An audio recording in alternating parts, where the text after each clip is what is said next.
Welcome everyone. So tonight our two resources are the Sacred Enneagram, and it does come with a workbook. And I won't repeat all the rest of that stuff, but just so you see the workbook. It's by Christopher Heuertz, Heuertz, if you're looking for the resource. So we were talking before everyone got here about the different reflection questions. I know those were probably pretty in depth, but it's important for us to think about, where all of this comes from. So tonight's view of the Enneagram is through this lens of spiritual practice. And for some of us, that's a really scary word. And just fair warning, the resource that I just showed you is very theistic, Christian based. But it's more of interlaced with Buddhism. It's not fundamentalist or anything like that. But it does have that language in it. So, there's this conversation throughout this whole night of, what does spirituality mean to you? That's going to be different for everyone. And what is your ultimate concern, in the words of Paul Tillich? Are you more concerned about, attaining God's love? Are you more concerned with the mysteries of the universe? Are you more concerned with, the Great Spirit? However you identify, feel free to interject those words through this presentation, because I know we're all in very different places. So just that's my disclaimer for that. But it is a really good resource and really helpful to think about. So I will share my screen so we can see everybody. Let's see.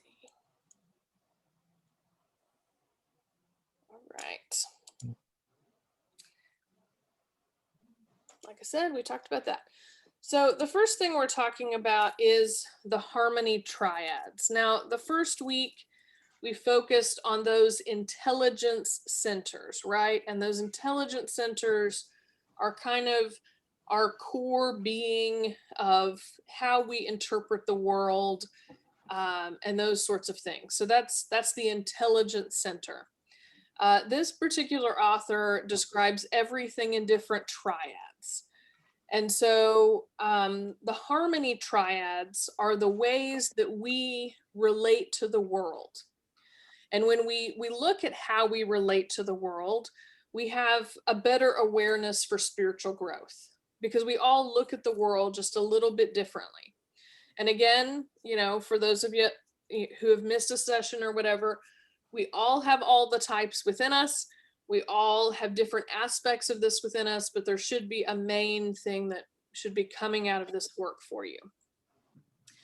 So if we combine these different triads, we can get a better picture of ourselves. And it shows us, what is exclusive to our type and what would be the best role of contemplative practice for our type. So we use these intelligence centers to observe our connections of how we perceive the world. And we use the harmony triad to connect with those observations. So let me show you what I'm talking about. So in the harmony triads, if we look at the top one, okay, the top triad, these are the 8s, 2s, and 5s among us, okay? And those folks are called the relationists. And the relationists relate to the world through their connections to each other. These 3 types are the great exemplars of all the moves in relationships toward others that we make to meet our needs and to take care of, like the 2s. Our moves to move away from each other, to deliver reason and perspective, like the 5s, and to be declarative with others, and to speak out and assert what is required, like the 8s. So the 2s, 5s, and 8s are called the relationists. And it is because that is how they relate to the world in those various ways. The harmony triad are the 3s, the 6s, and the 9s. And they are looking for practical ways to interact with the world. Okay.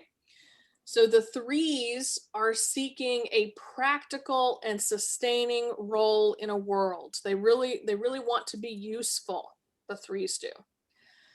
And the six wants to assure a safe and secure existence in the world.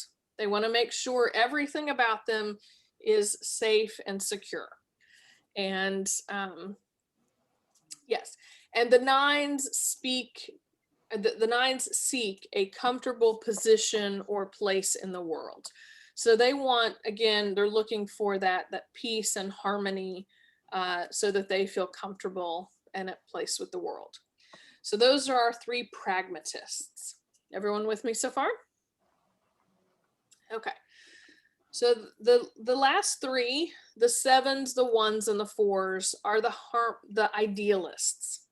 And so they are relating to the world as they wish it could be. So they want life and spirit and all of those things to thrive.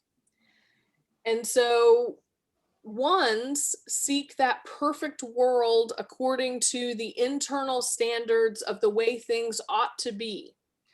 And ones get frustrated when this doesn't happen because they really want the world to look that way. Fours seek that ultimate ideal world in which nothing of importance or substance is missing. And they are frustrated and disappointed that this rarely happens. Okay, so we see the difference between the two. So ones are looking for that ideal world to be created. Fours are looking specifically that nothing's missing. So they're looking for all the holes in that world. And sevens are seeking the ideal positive world free of suffering and pain by going to something new and positive when frustration occurs.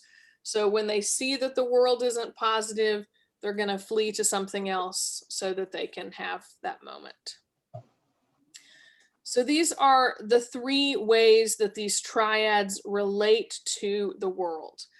And they are all driven by the heart center that's associated with them. Okay, so the 2, 3, and 4 are the ones driving these particular triads, because relationships are all about people and heart, and that is who is driving them. So the relationists are led by the 2s, the pragmatists are led by the 3s, the idealists are led by the 4s. Because human nature is a function of the heart. And 2s, as we've talked about before, 2s make the deepest relational connections to the world.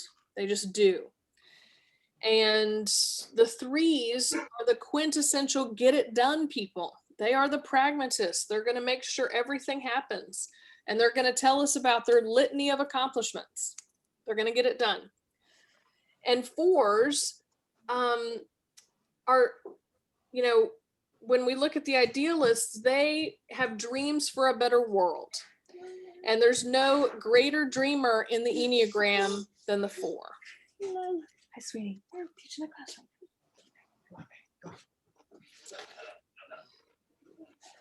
So, questions before we move on? Thoughts, reflections? Is that speaking to you? Anyone want to share?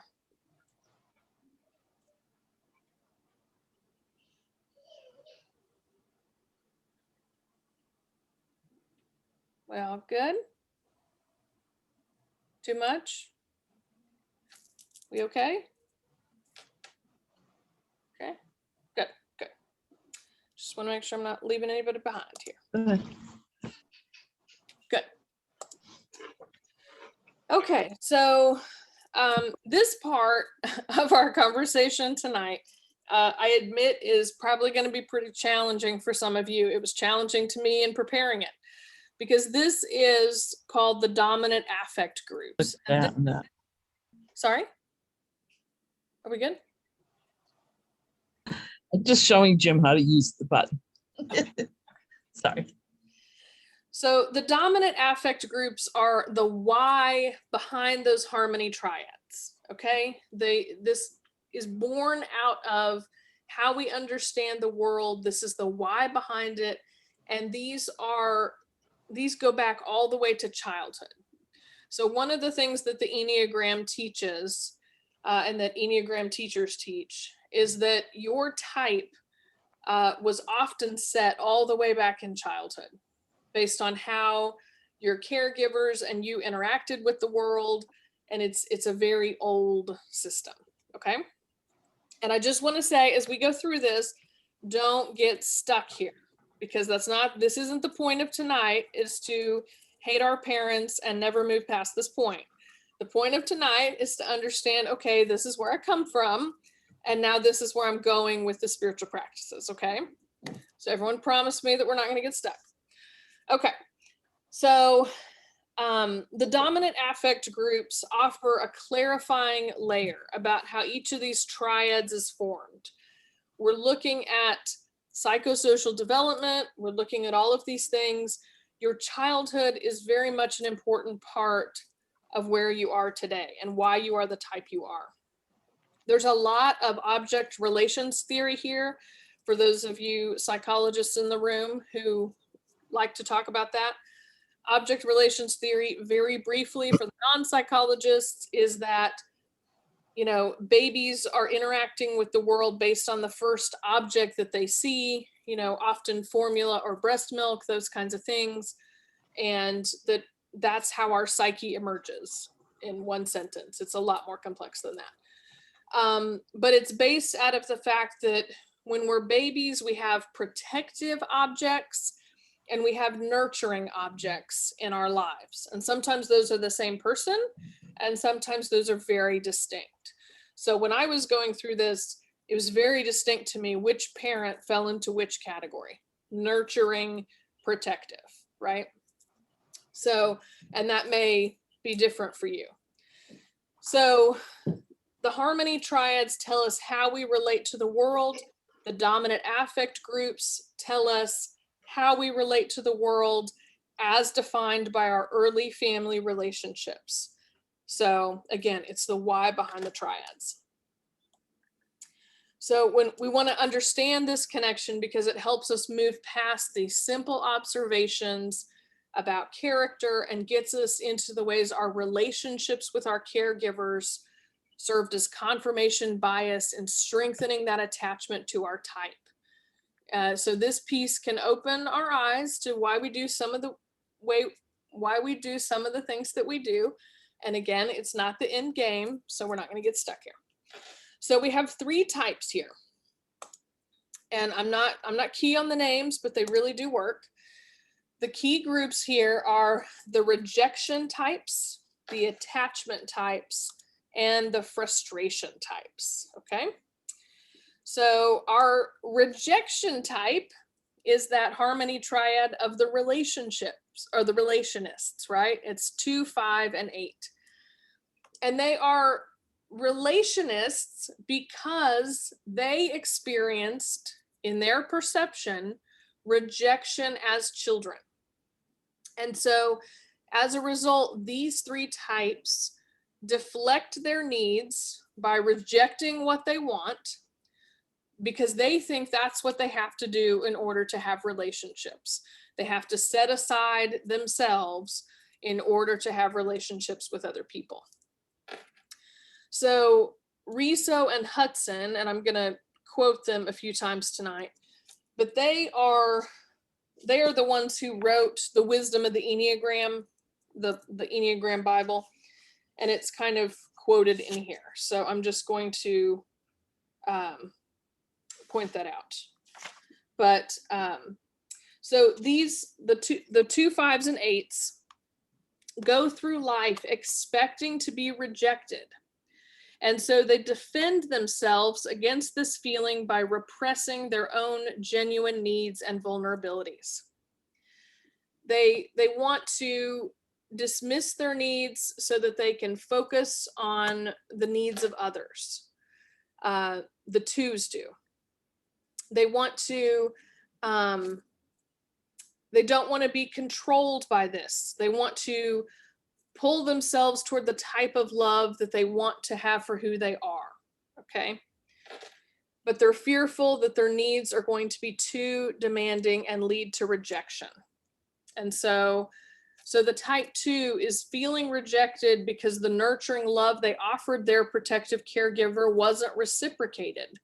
And so they over-identify with that nurturing energy.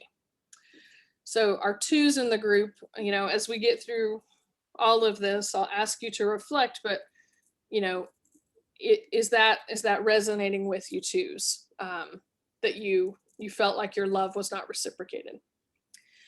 So the 5s, on the other hand, are focused on the prevention of rejection, which means having as few needs as possible. So they resist exposing their needs by protecting themselves with emotional distance.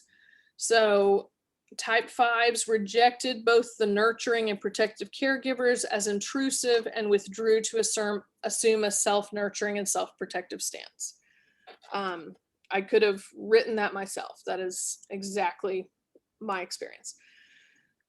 And the 8s are so fearful of being controlled that they refuse to open their hearts and reject the possibility of needing anyone else. So 8s resist facing their pain, and they would rather fight for those in poverty or those who suffer in pain than press into their own suffering and pain. And so that is how the 8 is relating to the rejection. They felt controlled by the nurturing love and rejected it, and so they are over-identifying with that protective energy. Are we clear so far? So 2s, we already did that part. Okay. So these 3 types reject what they most want in relationships. They must learn to be truthful about their needs and their willingness to have their needs met. That's the first step in their spiritual journey home. And that's the language this author uses for, however you would define that, of self-actualization or in a healthy place or enlightenment or whatever you'd like to put in those words, but he refers to it as getting home. And so the 2s, 5s, and 8s need to be truthful about their needs and their willingness to have their needs met. And that is a really challenging thing for those 3. 2s and 8s, I know I'm a 5, but 2s and 8s, anyone want to speak to that?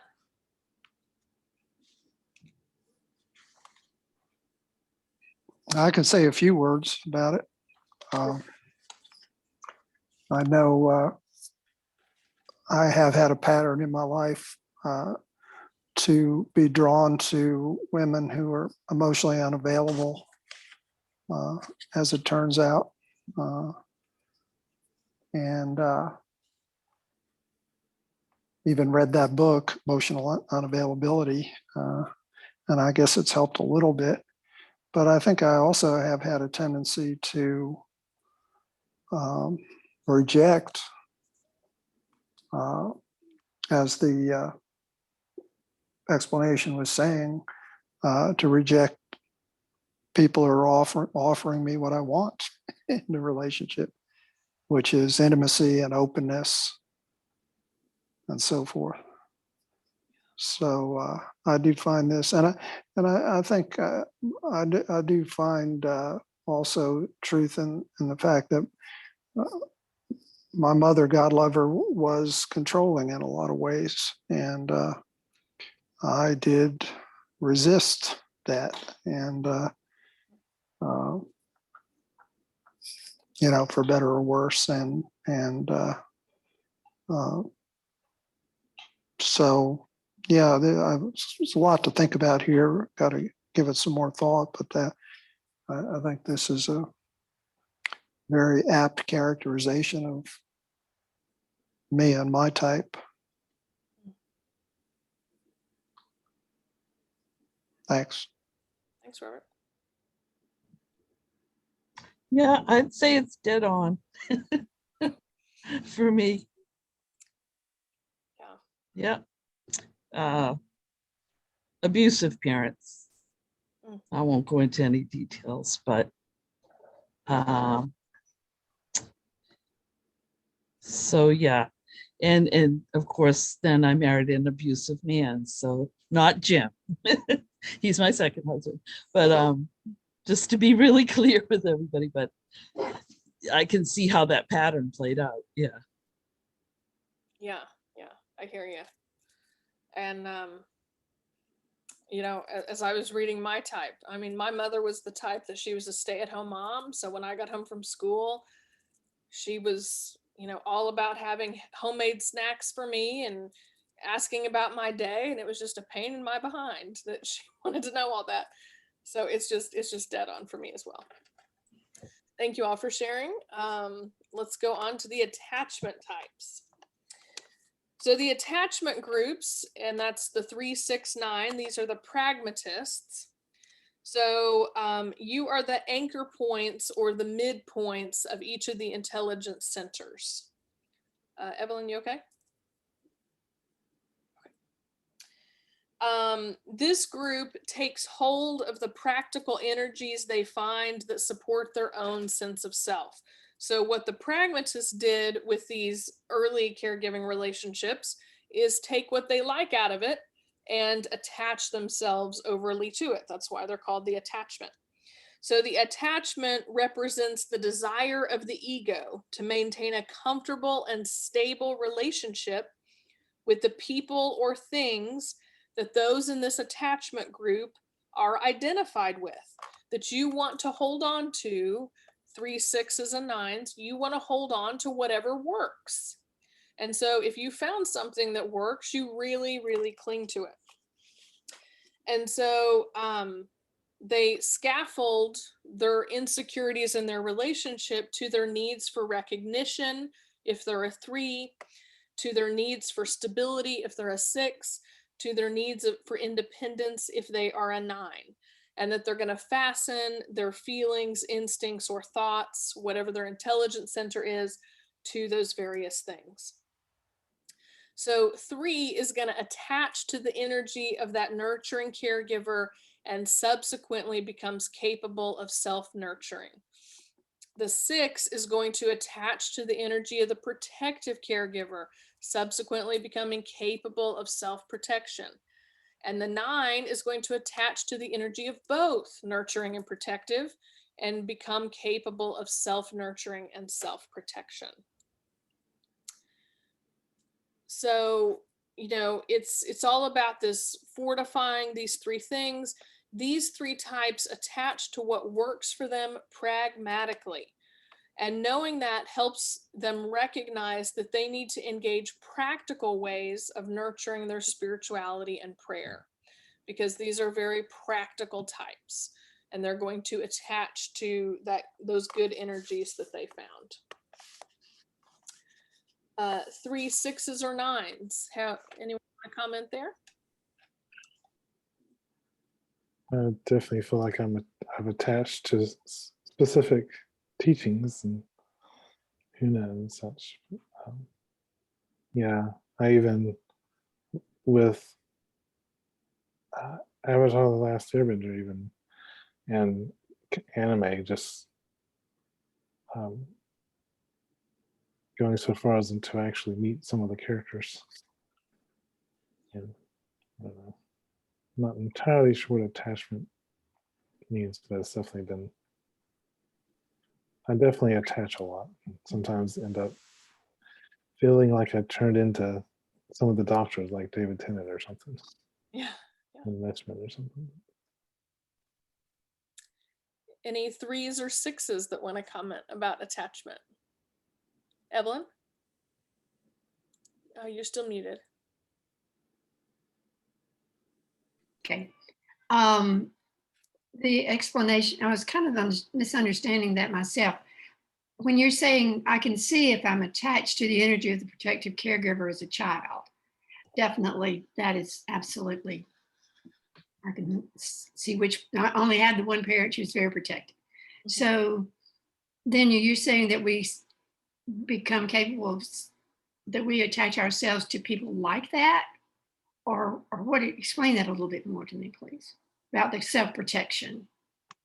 Yeah, so in a healthy person, again, there's different levels. We're trying to become healthy individuals.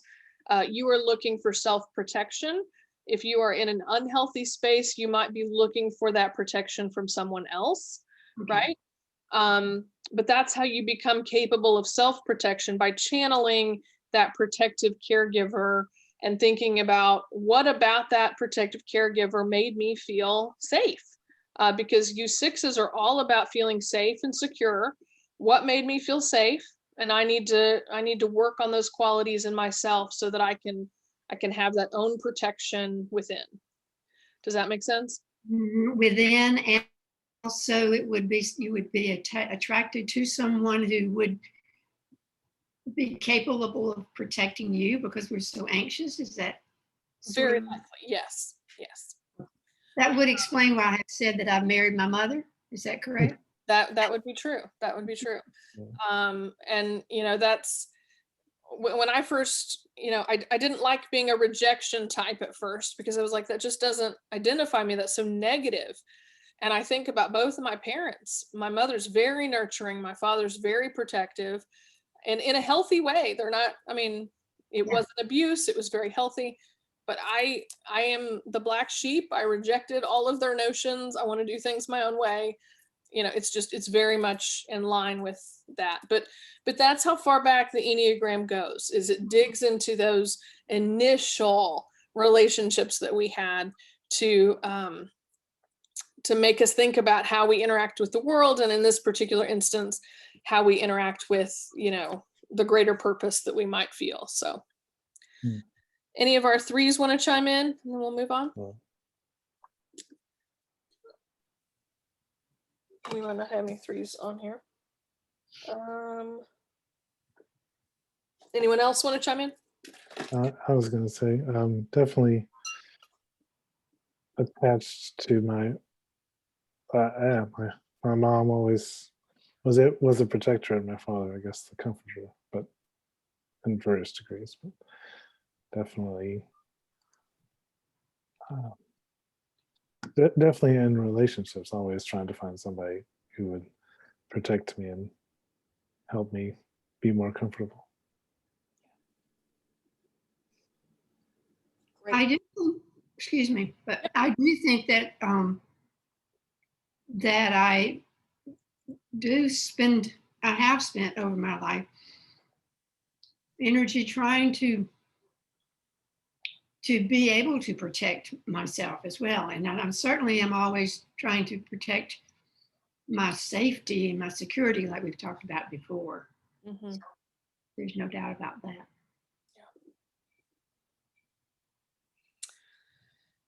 Okay, well, let's move on to the frustration types. Again, I used the 7 that I live with as an experiment for this one, because I didn't like that term either, but it's not up to me.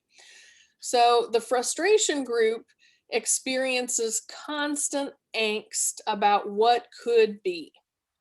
So as little children, they were frustrated that they weren't given enough of what they felt they needed to self-actualize. Okay.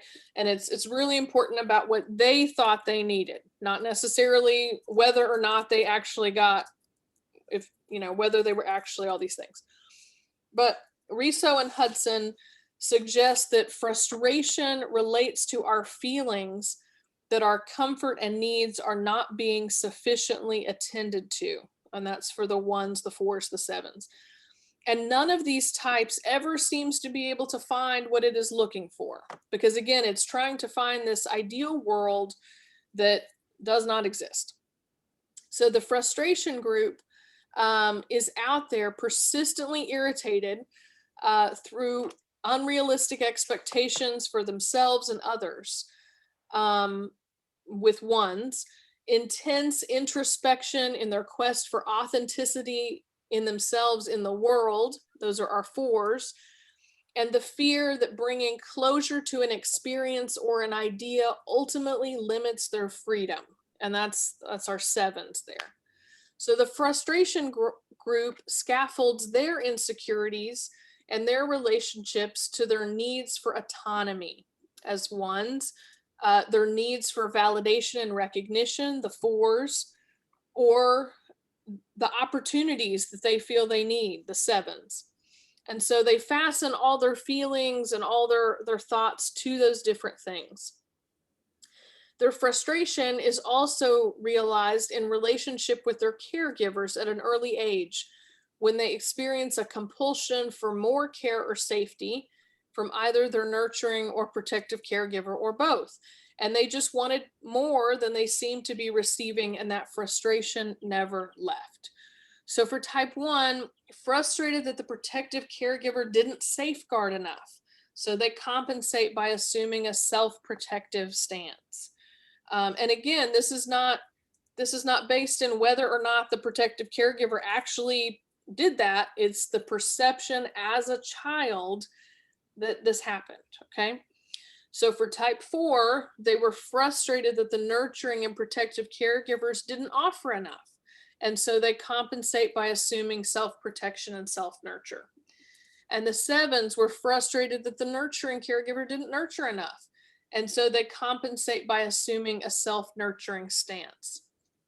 Now, again, I asked the 7 that I live with about this because his nurturing caregiver was very, very nurturing.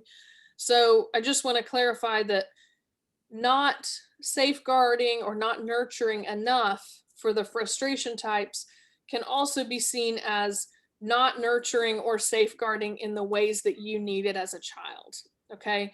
So that you were different from your parents and you needed something different than what they were offering. It's not necessarily that you were neglected or you weren't safe, but that what you needed from your parents was not what was being given.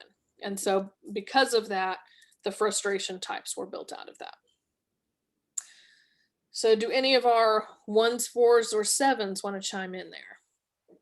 You got a 1 that's frustrated here. I'm a 1, very strong 1, very strong 5, very strong 7. Mm-hmm. And they seem to be saying incompatible things. The 5 rejected both nurturing and protective caregivers. The type 1 frustrated that the protective caregiver didn't give enough. Mm-hmm. Type 7 frustrated that the nurturing care didn't give enough. So now, how can you be rejecting at the same time feeling that they didn't give enough? Well, in the Enneagram typology, David, your dominant type, your whatever is at the top is considered your dominant type. We all have all 9 within us. So you're going to see parts of other types that resound with you, but the one at the very top is your dominant type. So that's the one that you're looking at on these various charts and things. So that, well, it's not a pick 3.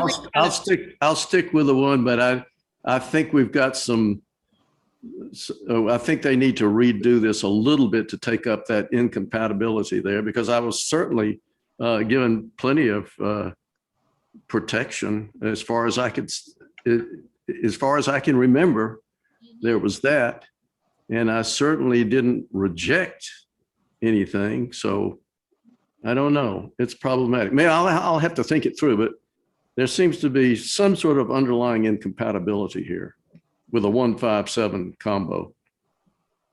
Well, again, the Enneagram isn't typed for a combo. It's typed for focusing on that one dominant type. Well, remember, I want the perfect explanation. So I know. That's why I'm trying to help you. But yes, Marianne. When I was born, my protective caregiver, that is my father, was away in the Army. And after my birth, my mother was so ill that she had to stay flat on her back for 6 weeks. And so my care fell to my grandmother, who was an amazing person, but she was a little bit princessy. And she did not like dealing with messy diapers. And so she toilet trained me. Now think about this. It's generally between 1.5 and 2.5 years. Yes. Mm-hmm. I was toilet trained at the age of 2 weeks. Wow. Through a process called a two-factor theory of learning. It combines Pavlovian conditioning and Skinnerian reinforcement. Mm. And so my self-protection is I will never offer anything until I'm sure it's ready. Mm-hmm. Mm-hmm.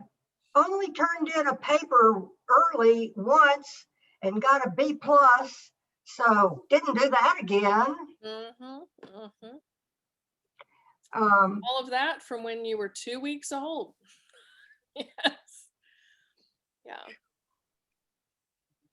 And I think your story illustrates a great point, Marianne. There was no, it was not intentional, neglect from your dad being in the Army and your mom having health issues. Like that wasn't their fault, but it definitely affected you psychosocially, to become, according to the Enneagram, to where you are today.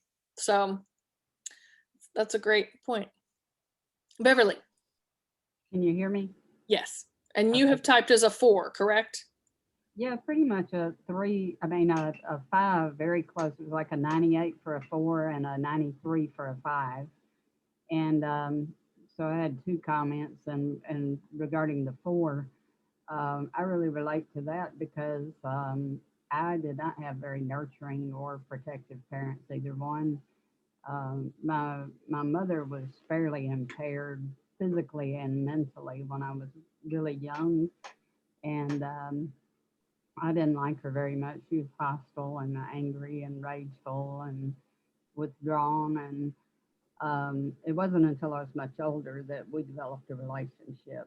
But I had a very intrusive, overly possessive 10-year older sister who was my caregiver for a long time. And she thought I was her doll. And so when I look back on it, it's like, well, thank God she took care of me, but I feel used. Mm-hmm. And then my dad, I guess you would say I was a daddy's girl. I felt protected by him. But I mostly, like the 5, I mostly resist closeness and relationships. I really do fit a 4. Sorry. I also fit a 5, as far as the taking being a more withdrawn into myself kind of self-protective mode, if I'm getting that right. Mm-hmm. What you may have is that you're a 4 with a 5 wing. Yeah. So yeah, that's quite possibly, because both of those things make sense. And I dogged my mother pretty hard. We got much closer as I got older. I mean, she never wanted to be a mother, and she had 4 of us, so she had a pretty rough time. Yeah. All right. Well, that's the hardest part of tonight. We've gotten through that. Can I say something? Yes. Jim. Yes. Yeah. I grew up with 2 alcoholics as parents. Mm. Okay. Give you an example of how dysfunctional our house was. When President Kennedy was assassinated in 1963, my parents bitched that there wasn't anything good on TV. And so they packed me up in a car and went to a place where they could gamble and drink. Okay.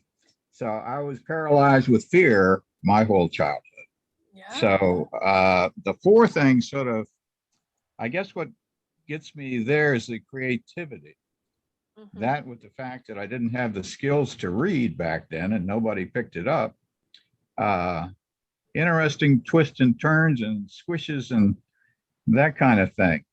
And I don't think there's any figuring this out. I think you have to lead with your heart on this, for me anyway, and find your path that way. Mhm. I think people stay in therapy their whole life trying to figure things out that they can't feel and they can't express their feelings, and that's what gets me stuck anyway. So anyway, I just thought I'd throw that in. Thanks, Jim. Yeah. And, you know, from the heart, spoken like a true four. Yep. In that heart center, right? That's it. Yep. All right. Okay. So I have little summary slides for bringing this all together this week. So if we look at this chart right here, this is a summary of what we've discussed so far for 3 weeks. Okay.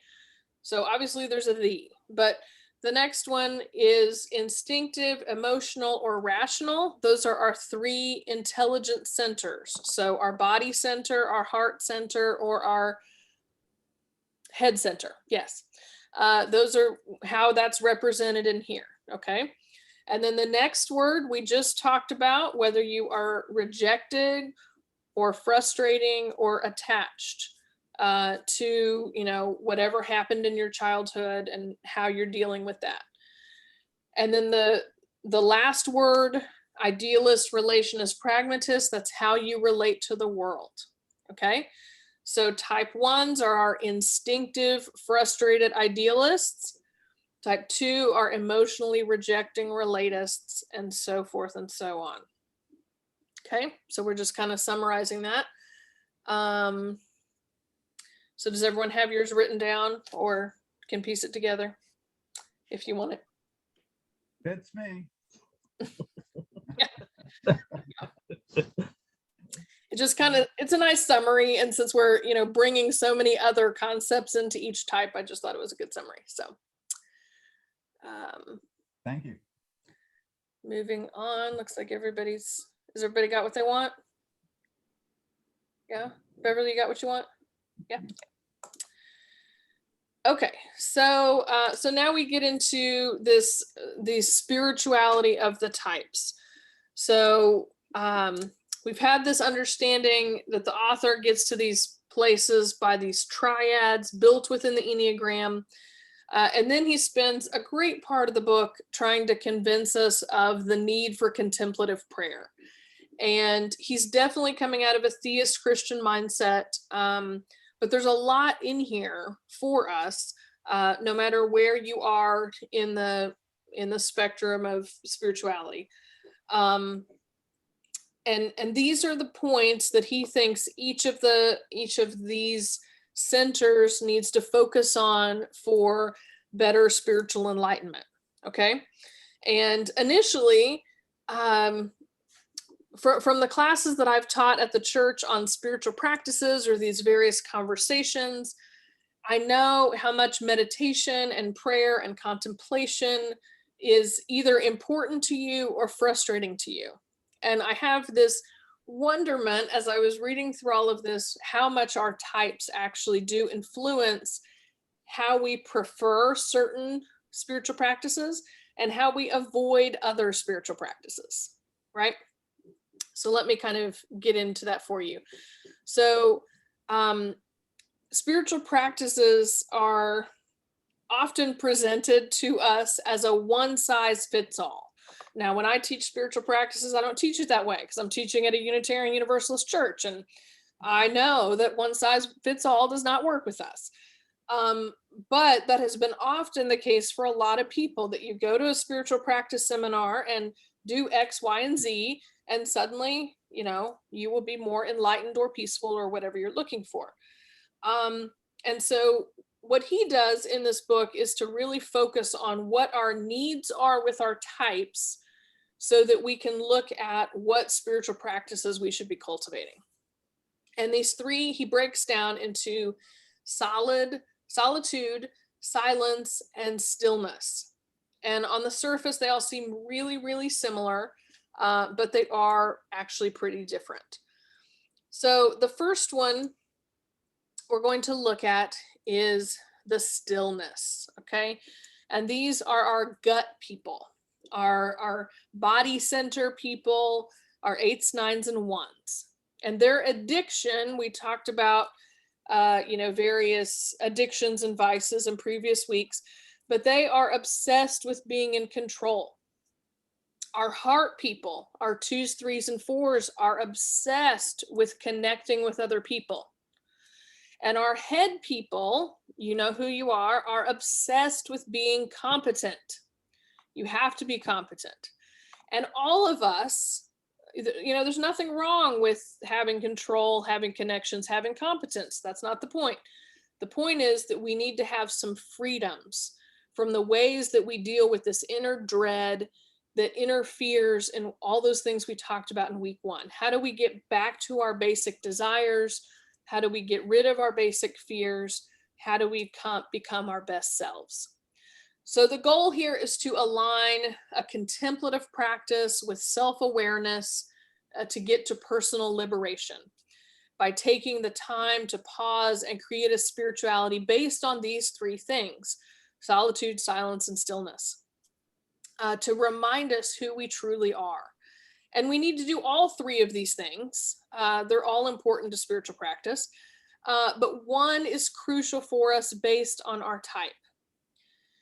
So the 8s, 9s, and 1s in the body center, stillness is crucial.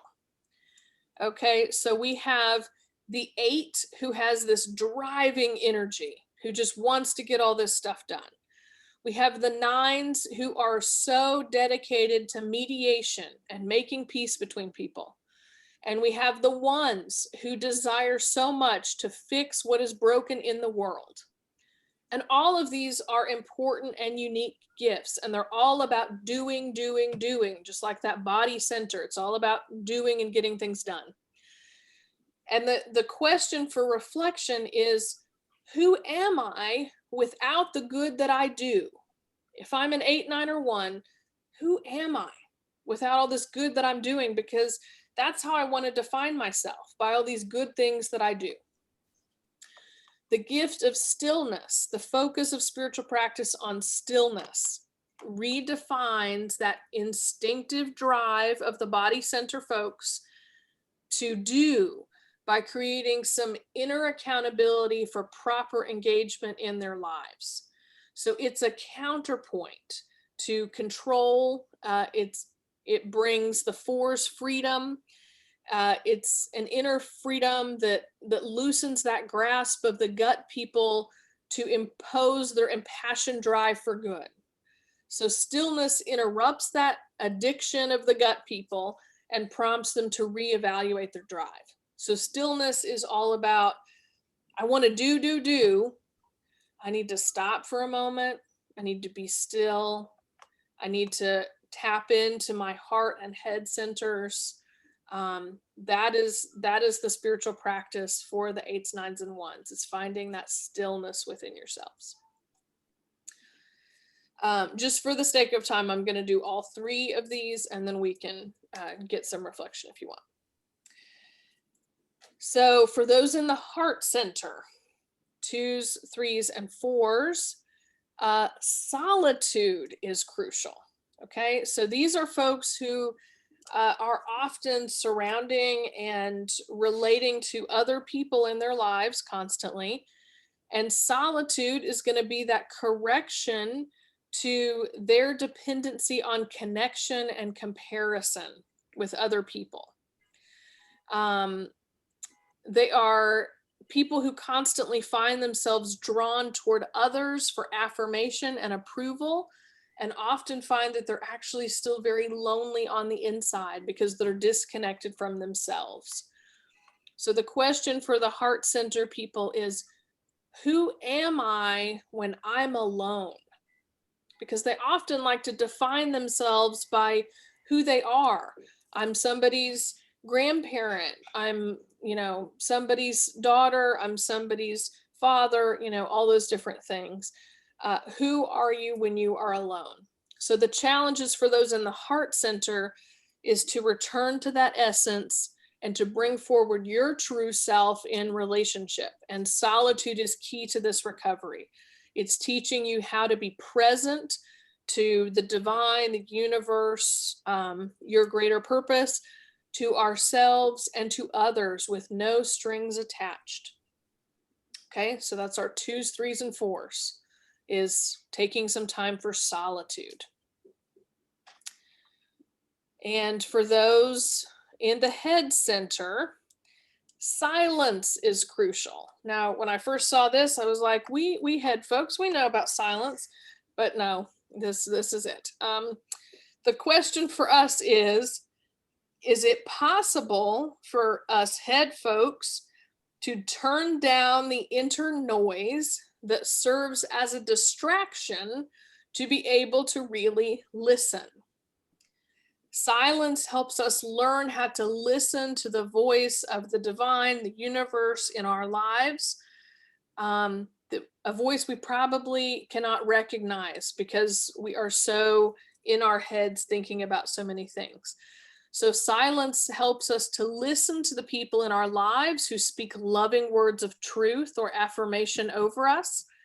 And silence helps us to listen to ourselves, our desires, and our fears. And so as you think about this and you think about what spiritual practices are really hard for you, what spiritual practices are really easy for you, and also think about, what spiritual practice do you need to hone a little bit more?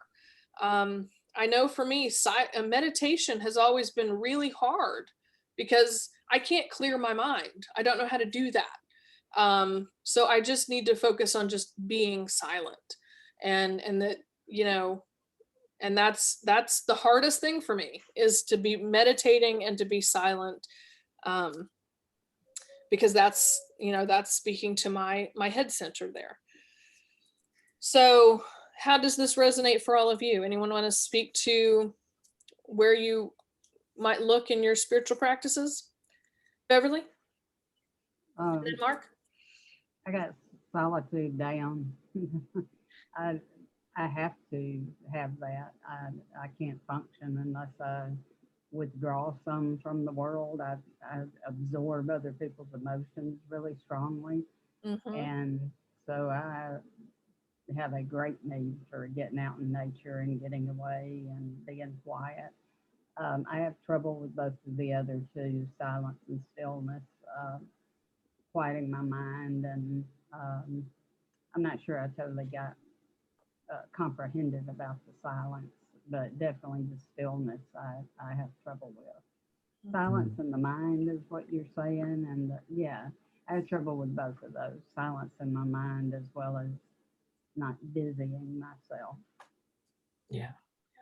Mark? I definitely can do solitude and silence pretty well, but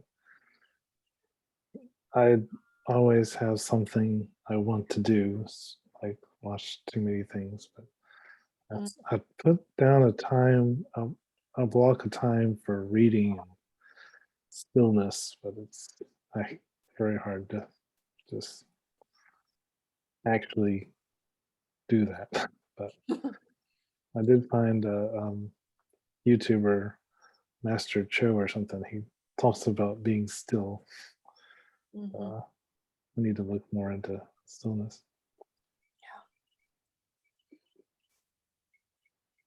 I think for me, the solitude being what you need. I think for me, what I really need is to learn how to be okay with solitude. I'm not, it's like I keep going back and forth on if I'm a 2 or a 4. I'm pretty sure I'm a 2, but I'm a 2 with social anxiety. So I feel like I'm not constantly with people. So it's like, I kind of relate, but I feel like when I think of it like that, like, oh, like actually being okay with solitude and being okay with just being with my brain and myself. Like that, who are you when you're alone? It's an interesting question. Yeah.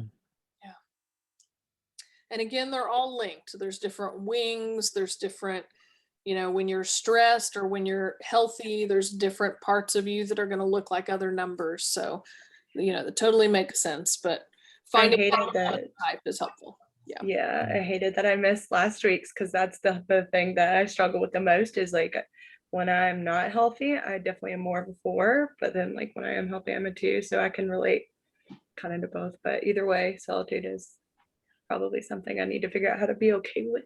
Yes, it would help a lot. And I recorded last week too, so there's a video on YouTube for you whenever you're ready for it. I'm a 4, and Jim? can you hear me? Yep. Okay. I'm a 4, and I'm really comfortable with solitude. I mean, I go out into nature by myself.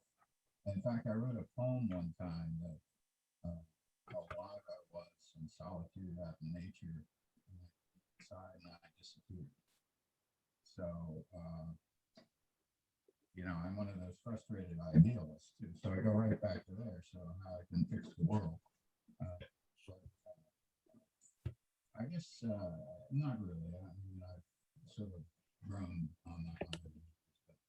But I want to find a way that I can contribute to that, a concrete way to contribute to that. That's important to me. We lost the sound on you. Yeah, I can't hear you either. Okay. I'm sorry. Maybe you hear me now? Better. Yeah. Yeah. Okay. I'm sorry. I was saying that I part of the idealism over the years has not served me all that well, but in the last 20 years it has. But just finding some concrete way to contribute to to send something in that direction, not necessarily fixing it, but just moving it towards a better situation is very important to me. And but I get my strength from the solitude by going out into nature and just being open to the sounds and the wind and that kind of thing. And I've always found it easy to get into silence and get into any kind of meditation thing that people are doing with finding a light or something like that. I found that very natural. Whatever. I guess I'm lucky in that regard and unlucky in a lot of others. So. Great, Jim. Thanks. Anyone else want to share about how these relate to You were, Lida? sorry. Lida and then Evelyn. Okay, I'm still trying to figure out who I am, whether I'm a 1 or a 5, because 1 or 5. But I think I'm more of a 1, and yet I'm finding a lot of help from journaling, and that way I'm kind of expressing, and I'm like you, meditating was just practically impossible. So to be able to go, but I don't see that journaling as a positive on any of them. Doesn't seem to be suggested. Did I miss something or? Well, we didn't really get into exact spiritual practices, but the journaling is definitely feeding into the stillness part, that there's some part of you in that 1 that is wanting to do something with, and write stuff down. That's a very doing thing. It's a very body centered thing. So, stillness is literally sitting there and not doing anything for the 1. And that's really hard for you all because you are so active in all the things that you do. So that, we didn't really speak to exact spiritual practices, but I think folks are kind of highlighting some of those with folks who have found that crucial need met in some spiritual practices and others who are still struggling to find those. So, Evelyn. This is very interesting to me because in my notes here, the three sentences in my spiritual journey, number 1 on the list was when I discovered yoga and it was introduced to the Eastern religions. And that was a crucial point in my spiritual life because I didn't connect that with learning to silence the voices that were always in my head. But it was hard to do, but it's become a part of me now. And it's not hard to do at all. And it's been just the release. That was the first release that I had from the spiritual stuckness that I was in before that. So, yeah, silence. Well, you can get those voices to calm down and just completely go away for a while. Mhm. I think that's a great point to yoga for the silence crew, because yoga is one thing that if you do yoga correctly and you wear yourself out, you don't want to think, you just want to lay there in shavasana and not do anything for a moment. So it can bring you to that space of just mind silence. So yeah, that's a great one to lift up. Robert? Oh, Dave, I'll get to you next. Sorry. Okay. Go ahead, Robert. Oh, okay. Well, I'm a list maker. Mhm. I started doing that back in my work days when I was directing a program. And even though I said when I got into retirement, I was never going to rush anywhere again, I'm still rushing and still making lists. In fact, I had one today.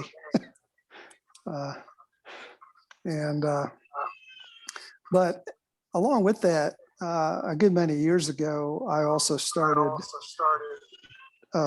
having.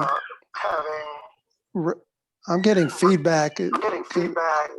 Can somebody mute themselves, please? Let me see. Oh, thank you. That's better. Thank you. I started having what I call then quiet time in the morning, because I found myself, this is back in the days when I smoked. I'd jump up, smoke cigarettes, drink coffee, and rush out of the house and get on the freeway with all the other nuts, rushing to work. And I'd get there and I'd be mad and frustrated. So I started incorporating that quiet time, and that's evolved over the years into prayer and meditation time for me, which I do just about every day. And also writing is important for me. It is an important way to attain stillness. And I know during the pandemic, while I have continued to do that, I've been big on the to-do list, for doing things around the house, working on the house and so forth. And I think I need a little more, cultivate that stillness a little bit more. Thanks. David? How many of y'all saw today's the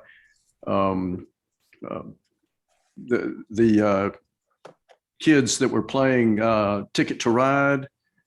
Did you, and the little girl who was the drummer? Mm-hmm.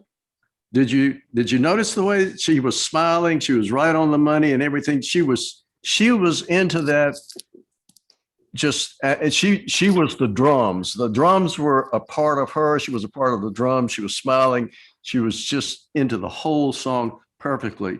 So I have found, being the one that I seek perfection, I have found that there is a way to achieve solitude, silence, and stillness in one shot. And that is, if you're a musician who is practiced enough, or has gotten to the point where they can play to the tunes, disappear into the music when you play it.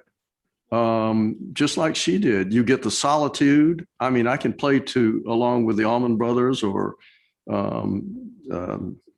Stevie Ray Vaughan and the rest of them. I get the silence because it stops the stuff going on in my head. All I hear is the music, and there's the stillness. I'm not worried about anything else. I mean, there's just stillness. So the perfectionist in me has sort of found a way. Now, I don't know if it worked for everyone, but if you are a musician and really get into it, you can achieve all those three in one shot. It won't work for me, Bob. It won't work for me with writing. I've tried it with writing, and I'm just, it doesn't work. I'm just all over the place with writing, worrying about, grammar and things like that. It's more frustrating, but music will do it. I've also found meditation can do it, although sometimes I listen more to the words instead of disappearing into the meditation. But music will do it. Yeah, I hear that. Music, especially playing music, really speaks to your body center strength of doing and playing, and making that harmony and that music happen. And that is one of the great benefits of your type, and that's awesome.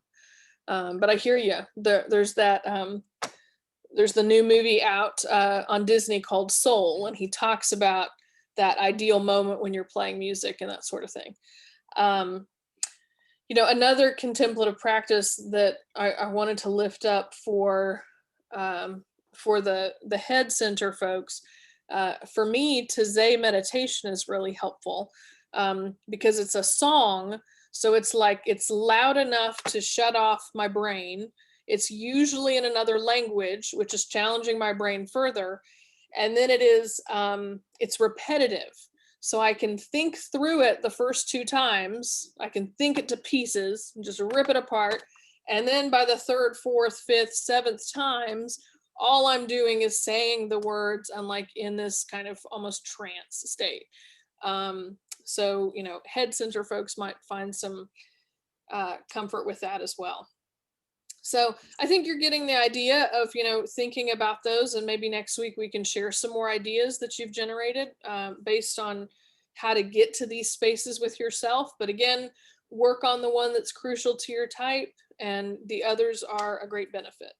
I'd like to agree with David. I watched those girls today too, and I just loved it.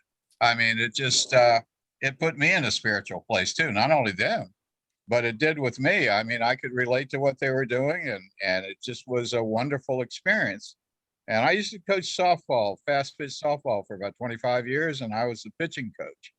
And once we got the mechanics down, it was all about fluid.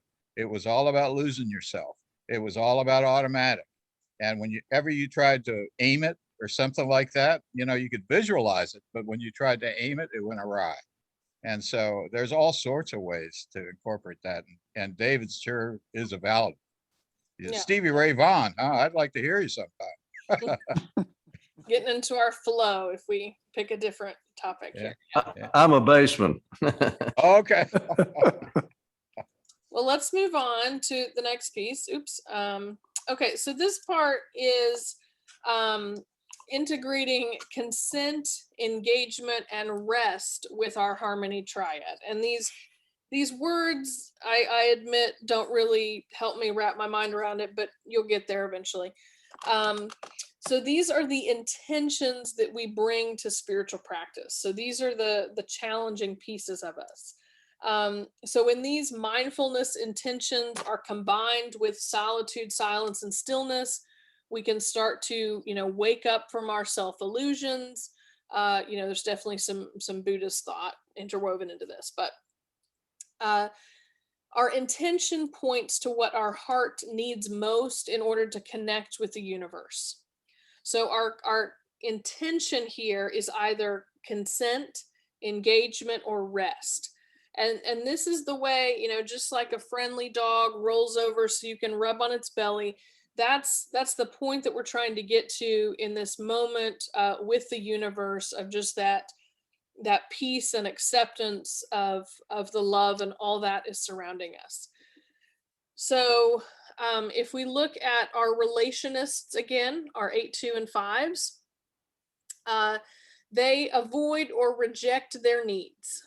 And so their prayer invitation here, and prayer is however you define it, but their prayer invitation is consenting to the gift of having needs. So for the 2s, 5s, and 8s in your life, it is a struggle for them to admit that they even have needs. So for them to consent that I have needs is really hard. And so it's more than just acquiescence. It's an active agreement to give of yourself in an offering of love. It is saying, I need this from you. Can you please help? And receiving that. And that is a big invitation here. So on a spiritual level, it's about saying yes to whatever it is that brings you to that place of spiritual peace and enlightenment. Maybe it's consenting to the love in the universe. For the 2s, to consenting to no longer trying to earn that love, to saying, I don't need to earn that love. I accept it as it is in the universe. For the 5s, to stop trying to figure it out. For the 8s, to consent to the fact that we don't need to resist that love in the universe anymore, to stop resisting, to just accept that love. So if you're not a 2, 5, or 8, that's probably sounds really easy to you because that's not your struggle. But to the 2, 5s, and 8s, that's probably really on the money, that's really, really hard to do for those 3 folks. So for 2, 5s, and 8s, just letting that love wash over you, whether that's God's love, whether that's the universe, whether that's whatever, spirit speaks to you, that's the goal here that you're trying to get to with your spiritual practice. So the pragmatists hold on to what they desire, our 3, 6s, and 9s. And so their prayer intention is engagement, to loosen that grasp, to simply show up. Engagement is about showing up. It's about being intentionally aware of our needs and connecting to our intelligence center as we move toward wholeness and integration. So, the 3s connecting to your heart, the 6s connecting to your mind, the 9s connecting to your body. It's all about that connection. So maybe your struggle is engaging with God's love, the love of the universe. For 3s, the goal here is to make it the source of your affirmation. Engage with that love that you need to receive, and make it the source of your affirmation. For 6s, allow whatever that is, again, however you define your theology, allow that to silence your fears that you are so fearful of. That's your task in this spiritual practice. Allow it to silence your fears. And for 9s, it's letting all this bring you to this grounding peace of saying, whatever it is, however I'm defining my spirituality, I'm bringing it together to give me inner peace. Okay? So that's what the pragmatists are doing. They're engaging, however that is. And our idealists, who are perpetually frustrated with not being able to achieve their goals, rest is the prayer intention that best meets their needs. So rest for the 1s, 4s, and 7s gives us the much needed respite from our constant frustration and allows us to find out the truth of who we are. So maybe what you're needing is to simply rest in that love, in that peace, whatever the universe brings you. For a 1, to receive that as the ultimate source of goodness. However you define the ultimate source of goodness, your task as a 1 is to spiritually receive it and appreciate that source of goodness. For the 4s, your task in this moment is to see your belovedness in it. The fact that your unique self is a part of that divine being, that universe, however you define it. That's what the 4s are looking to do there. And for our 7s, allowing rest to become freedom, the gift it was always meant to be. So again, the 7s are always out there looking for the next thing, and to rest in the space of knowing they have just what they need right here. That is the freedom of that. Let's see here. So let me just summarize that. So again, we have this summary chart here. Again, look where you are. So for each part, we have the harmony triad that we discussed earlier of where you are, how you relate to the world. We have your dominant affect group that we talked about, comes all the way back from childhood and how you dealt with the nurturing and protective providers. We have your prayer posture, which is their language for, what is the spiritual practice that is crucial for you to work on. The other two are extra and wonderful. The crucial one is the one listed here for your type. And the last one is the prayer intention. So what are you trying to get out of this particular spiritual practice? It should be bringing you rest. It should be bringing you engagement, or it should be bringing you consent to recognize that love is already there for you.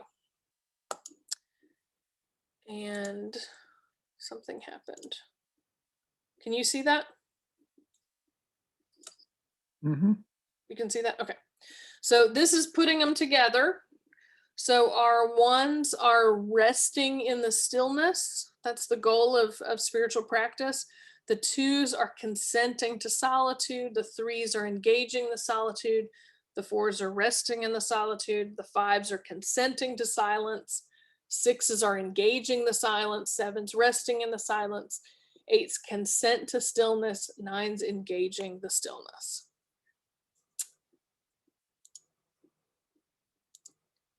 Okay, oops, sorry about that. Okay, any thoughts that you'd like to share? Donna. Am I on? There we are. You are. You hear me? Okay. Yes. This kind of makes me laugh a little bit because I recognize myself so much that I've actually trained my family really well to by saying things like, I don't need anything. As long as you're all happy, I'm happy, all that kind of thing. To the point where I never get a present at Christmas or my birthday or anything like that, because I have totally convinced them that they don't need to get me one. But because of this, I was actually able to go and tell them, I think I really would like to maybe get a couple presents now and maybe a birthday cake. Oh my gosh, Donna, what a breakthrough for you, type 2. That is amazing. They all laughed and stuff, but yeah, and of course, the worst thing is I got my feelings hurt when they didn't just automatically know that I wanted those things that I had trained them so well not to. Yes. But, and if they don't follow through, it's okay to remind them. Yeah, I will. I'm proud of you. That's a thank you for you. Number 2. Yeah, it is. Anyone else have something they'd like to share? Oh, Jim, we can't hear you. I said, are these some? Okay, sorry. Are these things that are supposed to be like not natural for us that we have to work to do? Because this rest and solitude is right up my alley. So it seems natural to me. It fits well. So am I maybe not a 4, or do I? I'm definitely a 4. Okay. I think it's more of a, like you said earlier, you fell into this one pretty naturally, and you recognize that in yourself that you need to do that. And okay. Yeah, no, I think several folks have noticed, this spiritual practice I need to do. Beverly talked about, I need to do this. I need to be alone or I'm not feeling well. So that's the point, is to get you to the point of recognizing I need to do this so that I can feel better and be healthier. It was really important for Donna to, to make those needs known. And that's a different part of our basic needs and desires. But once you're starting to do these healthy behaviors that reflect your type, that's the goal, is that you're going to groove into them like that. Because I wanted to go up on top of the mountain and just sit, but I felt like I was being selfish. I should be taking somebody with me or doing something with somebody else and that kind of thing. So Yeah. I guess and now I'm giving myself permission to go do it. So. Yeah. And that's the heart center part of you, is that you have to be okay and being alone and recognize that you don't have to feel guilty for that. So Okay. Thank you. others, anyone else like to share? Jeff. Share something. Oh, go ahead, Kathy, and then Mark. Okay. I was just going to say that the spiritual practice of engagement, if I understood it right, really resonates with me. I grew up very spiritual, with a lot of faith. And my favorite thing about that was the security that it brought me. As I've matured, I've lost a lot of that faith and don't believe a lot of the things that I grew up with. And that's absolutely what I miss the most about my old faith, was all the security that it brought me. And I've been trying to develop some new spiritual practices and beliefs. And that's the thing I'm struggling with the most, is trying to find something that I believe enough that could still make me feel secure. So yeah, that resonated with me, and that's something that I definitely struggle with. Thank you for sharing. Mm-hmm. Mark. What I've noticed when I've gotten sick or in pain, I guess, I end up being forced to be still, I guess. Or I end up stillness. So definitely something I need to continue working on. I did manage to push back against people always wanting my attention. How to save out some space, like instead of walking at lunch, just sitting on a bench instead. And also, it seems like I have difficulties looking at still water, a still pond. But definitely something I noticed I'm going to work on. Love it. Anyone else? I just have a question. Yeah.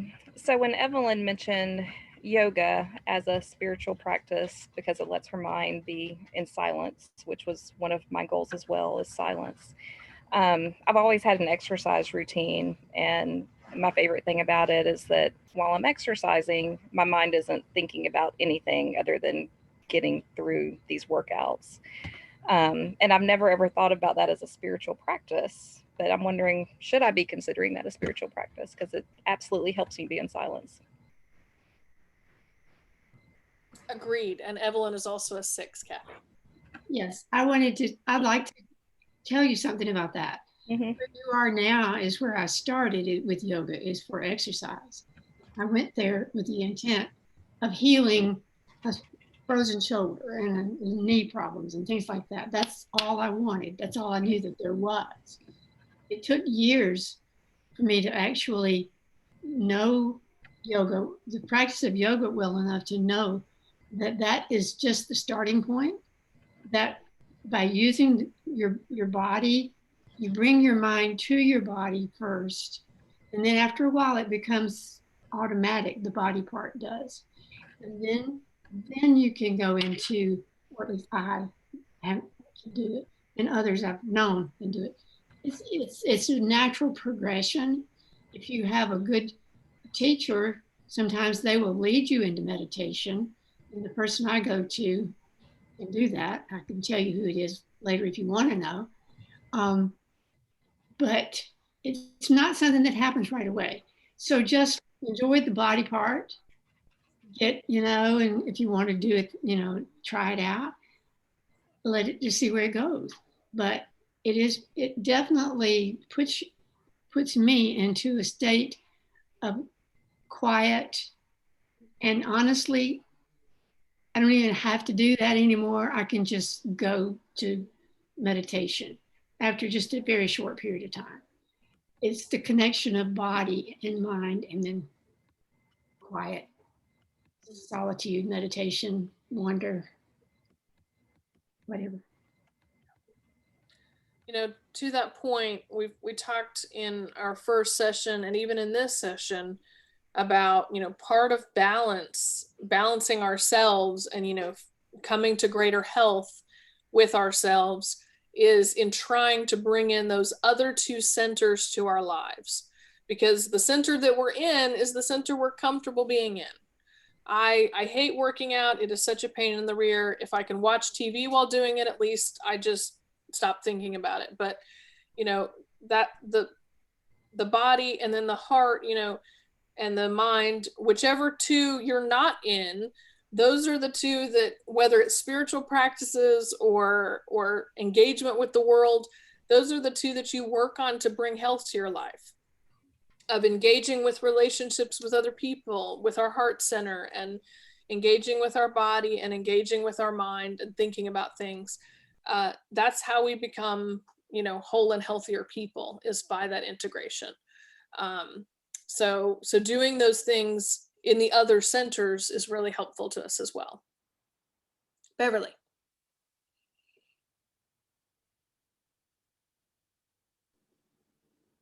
Yeah, I haven't had this to occur in a long time, but I used to have the experience where I got afraid of doing solitude, meditation, prayer, because I felt inundated, attacked spiritually by something really evil. And then I started reading some things about that and ways to protect myself, and it got better, but I still was scared. And so I haven't had that to happen in a long time, but the fear remains back there. And, I've had a few individuals in my life who I considered to be fairly evil, but I didn't know it at the time. And not that terribly long ago, I had an experience where, when I'm praying and meditating, a family member who was extremely cruel and exploitive to my father when he was dying. And I don't have I don't have an alter ego or anything like that. But I had this experience where it was like I could see through his eyes. Mm. It was so weird. Mm. And although I still have bad feelings for him, it was like while I was doing that, while I was experiencing, it was almost like I could absolutely, I'm getting kind of emotional thinking about it, but it was like I could see why he did what he did and why he thought it was okay, even though it wasn't okay. Mm. And it was so weird. Mm. Yeah, I hear that was especially moving for you to have that experience. But I think the challenge with the heart center folks, the 2, 3s, and 4s, is to try to disconnect themselves from other people to get into that. And so you were probably feeling some really negative energy, because that's kind of the opposite of what the spiritual practice for your type is, which is to disengage, right? Yeah. And here you were, almost overly engaging with this person. So I can get why that felt some negative energy to you, and also brought you a little compassion and understanding. But yeah, not anymore. Great love. but yeah, but resting in that solitude is your goal. Yeah. Okay. Thank you. Thank you for sharing. Anyone else?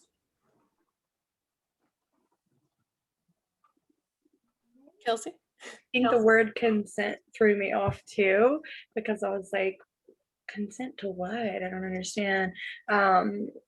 It's interesting though, like consent to solitude. I'm like, what does that even mean? And I'm sitting here thinking about it, but it's like, I guess allowing myself to disengage and know that it's like I'm gonna be okay. Like other people are still there, whether I'm constantly with them or thinking of them or not. Like Mhm. I guess that makes sense. Like giving myself permission to be alone. When I think of it like that, then I understand why they said consent more. But that's an interesting Yeah. way to put it.